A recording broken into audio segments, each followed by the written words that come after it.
Hi, everyone. Hi, there we go. Good. Nice to see you all here. Nice to be back in New Mexico.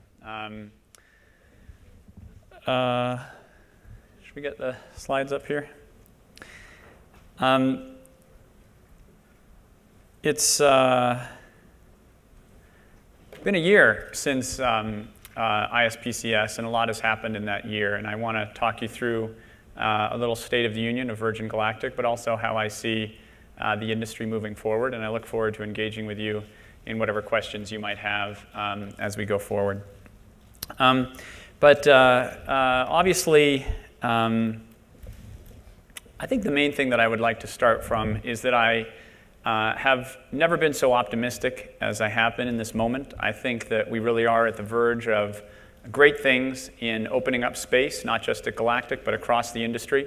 And I think the tremendous amount of real activity that you see here at this conference, represented by the operators, is a testament to the funding and the quality of the people that are making real things happen in space.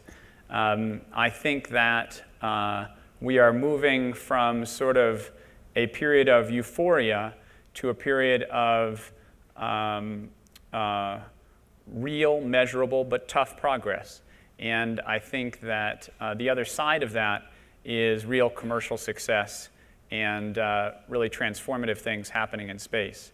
I was talking with someone last night how almost all of the major US space companies have had an anomaly of some kind over the past year or year and a half. And I think all of us remain undeterred in our mission to open up space and to provide quality services to the public and the world. So I want to talk about our progress on the next spaceship. And we have an updated chart from our fabulous Will Pomerantz, who shows that there are now 551 who have been to space. And I like showing this slide at conferences that I go to because I think it is an indication of the potential, right? How small this number really is. You'll see that we've updated it for different nationalities, and that is a really small number, and we are committed to opening up the benefits of space to dramatically more people. The accident that we had on October 31st last year was a tough blow for Galactic, but it was one that will not define the company. It is one that we must move past, and that we are moving past with determination and with spirit. And this is a picture from that day, or the day after, rather, and where our founder, Richard Branson, came in and expressed his commitment, his unwavering commitment to opening the space frontier. And that was hugely important for our employees and for our customers, and really did the right thing. And that gave us a firm foundation to move forward, which is what I want to talk to you about today. Here's a picture of the next spaceship. It is actually further along than this. This was a picture taken earlier in the year after we had achieved a milestone called Weight on Wheels. That was in May, so we've made a substantial amount of progress since then, largely on systems installation. And over the next few minutes, I want to talk you through that. But at a top level, I think the main thing to take away from us is that the airframe itself, we think, is both sound. The propulsion system is sound. And we require very few changes to the vehicle following our test flight accident. And I'll talk to you about those as we go through the presentation. We're now up over 500 people across our different locations in all the different locations. That includes here in New Mexico. That is an increase of at least, I think, roughly 15 to 20% over the past year. And so it's an indication that Virgin Galactic has never been sort of stronger from a human factor, from a human perspective. And our employees, and this is a shot of the employees who are building the next vehicle, are absolutely committed to that that outcome. Some of the recent milestones over the last few months that we've celebrated is the mating of the spaceship to the carrier aircraft for the first time. It fit very well, which was a good thing, and some other shots of certain things. So this is the crew. We are working 3 shifts now to finish the vehicle. We've got a fantastic team of people from across the industry who are working very hard to build this vehicle right, but also build it with pace. And so the balance with all of these programs is to find the right balance in that mix. So moving quickly, but also building it right, building it safely, and that is the things that we instill upon our people every day. So that's just another shot of the mating. Another milestone that I'm not sure we've talked about publicly is we've been fitting the main oxidizer tank into the vehicle. We haven't done final bond of that. That will still be a little bit later in the year, but the tank fits well, and we're now working to integrate all the different systems, the plumbing, the electrical, the pneumatics, all the different avionics systems into the vehicle. That is a challenging process. It's an interesting thing to build a vehicle. Obviously, this is the first vehicle that the Spaceship company has built. For those of you who don't know, Virgin Galactic really has sort of 2 pieces to it. One is Virgin Galactic, the operator, and then there's another piece called the Spaceship company, which had started off as a joint venture with Scaled Composites and is now wholly owned by Virgin Galactic. And I'm the CEO of both companies. But this is our first vehicle that we're building, and we've literally created, I think, a remarkable capability in our operations there, where we're able to really span the entire range of aerospace design, manufacturing, assembly, and test capabilities, which is a really important capability as we think to the future and build additional spaceships, additional White Knights, and potentially other vehicles down the road.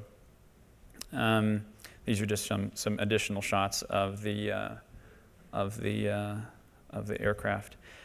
And you can see the next steps will be installing the additional systems along the wings and finishing the avionics inside the cabin, putting in seats. One of the things that we've been working on is better seats, and so we've just now finished a couple weeks ago new versions of our pilot seats, which will be integrated into the vehicle over the coming period of time.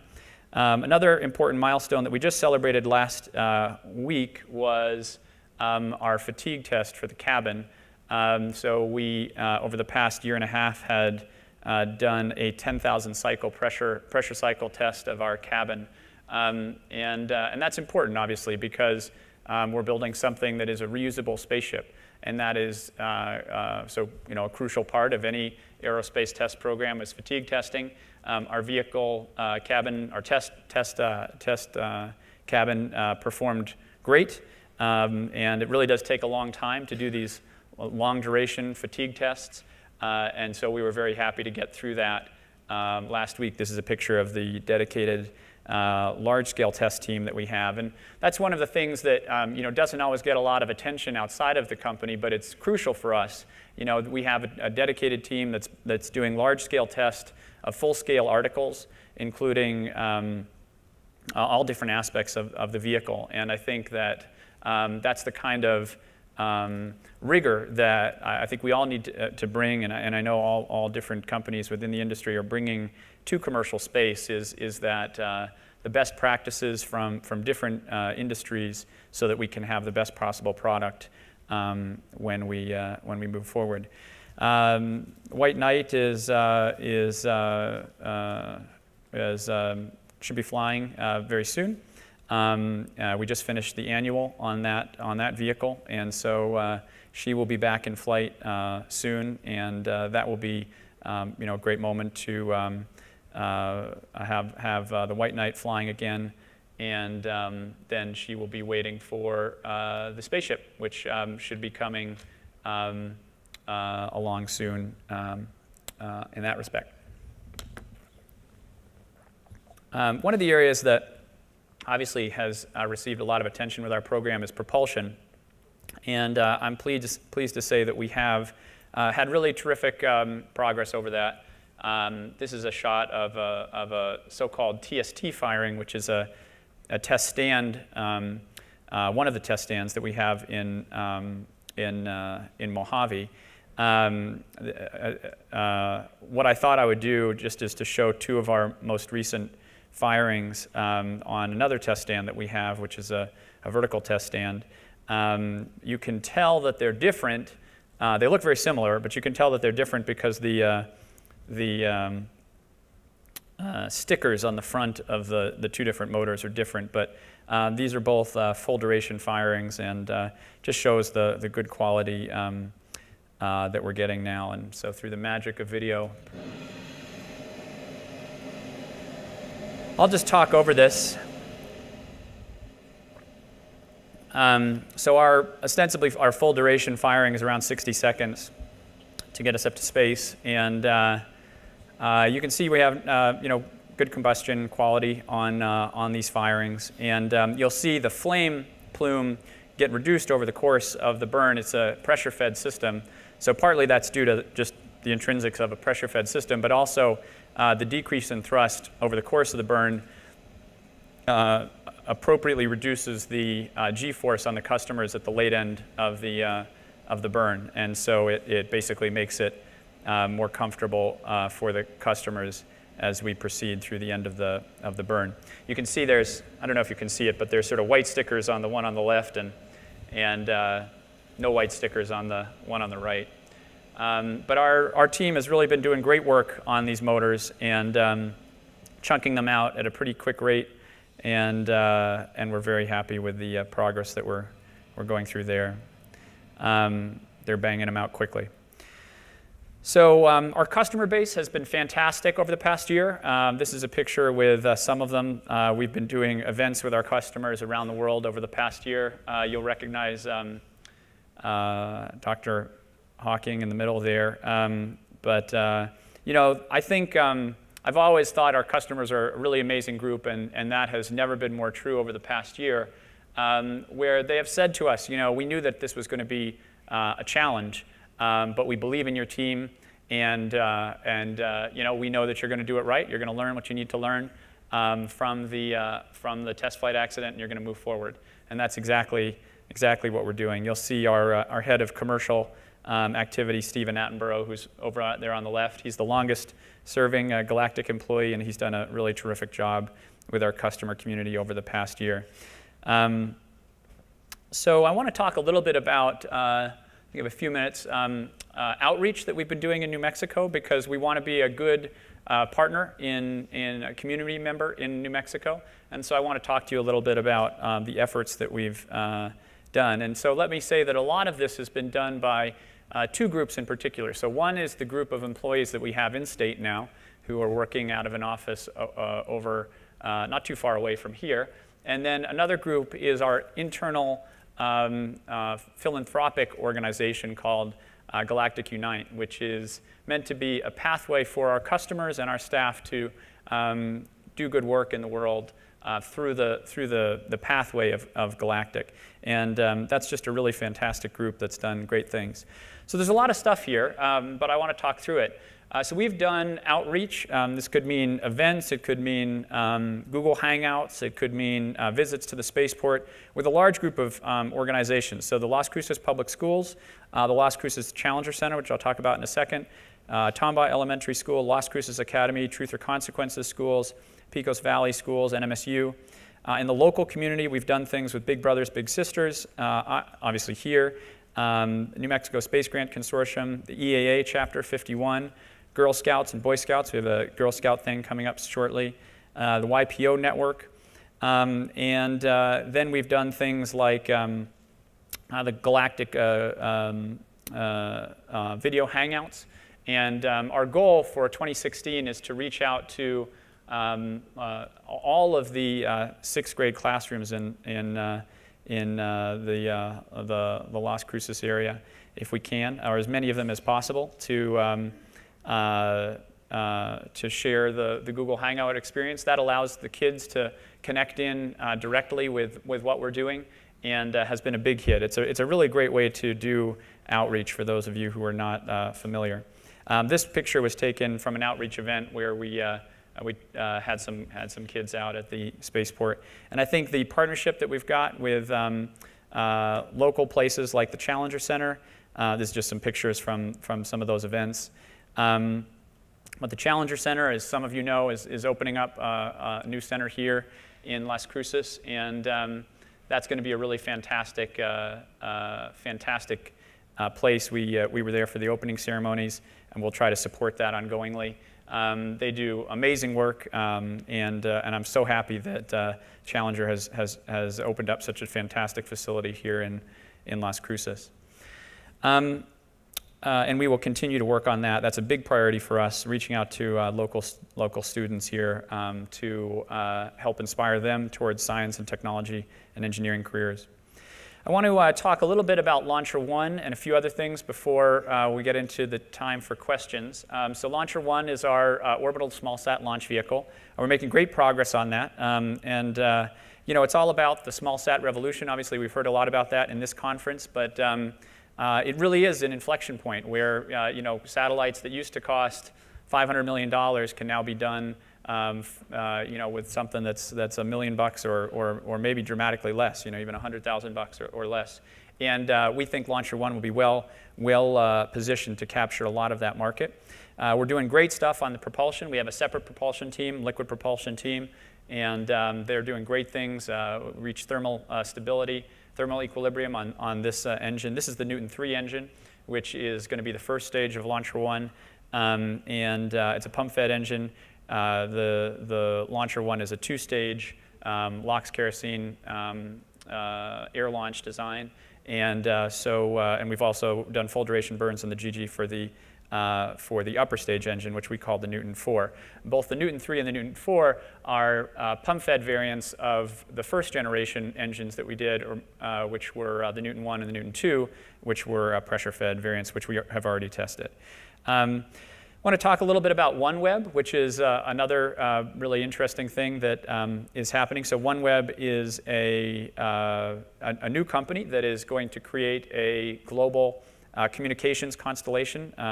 The plan is approximately 600 to 700 satellites in low Earth orbit to provide internet connectivity and communications connectivity to those who are underserved, who don't have access to broadband or who have poor broadband. We think this is very exciting. Virgin Group is an investor, was one of the two founding investors of this, along with Qualcomm, and now there's a wide variety of blue chip investors from Intelsat to Bharti, Airtel, Coca-Cola, Hughes, Airbus, and many others. We have a contract to do 39 satellite launches for OneWeb with an option for 100 more. And we think that that will be a really fantastic anchor customer for our LauncherOne efforts, and we're very excited about that. And then just because we have some of our friends from Northrop Grumman here, I wanted to also talk about XS1. We're a subcontractor to Northrop Grumman's leadership on this program. It's a very exciting program to build a high-speed sort of first stage, and we think that there are really interesting connections between this and LauncherOne. Obviously, reusability is a crucial thing for the future of spaceflight, and we're very happy to support DARPA and Northrop as part of the team competing for this program. I think it could be you know, a truly revolutionary capability for the country, and offering key both commercial but also national security benefits to customers that we can serve. Okay, so good timing. I was told to talk for 20 minutes. I think it's 19 minutes 30. But what I would say is, you know, space is not for the faint of heart. And I know a lot of people in this room have been through experiences like we've been through over the past year. And what brings us together as a community is that we are willing to, as a community, push push the boundaries and push to something that humanity hasn't had before. And I'm really proud to be part of this community. I'm really proud to be part of Virgin Galactic because, you know, it's not an easy time last fall. But it is an incredible time to be part of this industry. And I know that we're looking forward to the future eagerly because we think the opportunities are huge. Every day we hear new opportunities to participate in. And the fundamental goal of opening space up, democratizing space, sharing the benefits of space to a much broader group of people is something that inspires me every day, and I hope it inspires you as well. So thanks for your time, and happy to answer any questions that you might have.